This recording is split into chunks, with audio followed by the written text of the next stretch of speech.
भाई बाप बनने के बाद ही पता चलता है कि किस किस चीज़ पर टैक्स भरना पड़ता है।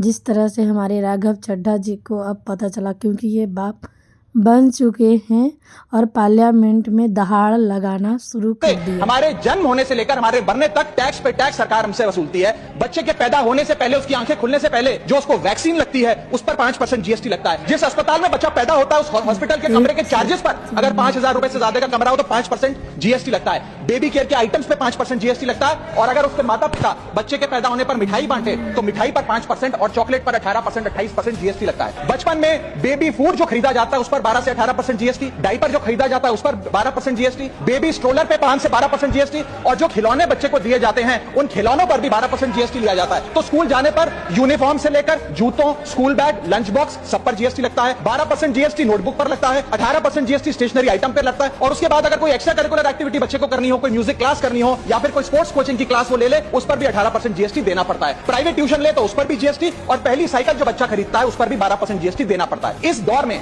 इंसान गाड़ी खरीदता है, घर बनाता है। जब गाड़ी खरीदता है तो जीएसटी देता है, रोड टैक्स भरता है, व्हीकल इंश्योरेंस पर जीएसटी भरता है, और जब गाड़ी लेकर शोरूम से निकलता है तो पेट्रोल डीजल पर वैट, सेस और एक्साइज ड्यूटी के नाम पर पैसा भरता है। जब सड़क पर गाड़ी चलाता है तो टोल टैक्स भरता है। और इस बीच शादी तो रह गई, फिर इंसान शादी करता है, इस बीच तो बैंक्वेट हॉल बुक करता है, उस बैंक्वेट हॉल की बुकिंग पर टैक्स भरता है। शामियाना, खाना, केटरिंग सर्विसेज लेता है, उस पर जीएसटी भरता है। ज्वेलरी खरीदता है, उस पर जीएसटी भरता है। कपड़ा शेरवानी सिलवाता है, कुर्ता पजामा, सूट पैंट, उस पर जीएसटी भरता है। यहां तक कि वेडिंग इन्विटेशन से लेकर ब्राइडल मेकअप से लेकर हनीमून के ट्रैवल तक हर चीज पर सरकार आपसे जीएसटी वसूलती है। जब कोई इंसान मरता है तो उसके अंतिम संस्कार में देसी घी, चंदन वुड, नारियल, इतर जैसा सामान इस्तेमाल होता है, उस पर भी जीएसटी लगता है। और मरने के बाद जब प्रॉपर्टी उसके बच्चों को या परिवार वालों को दी जाती है, उस म्यूटेशन पर भी सरकार आपसे ड्यूटी सेस लेती है।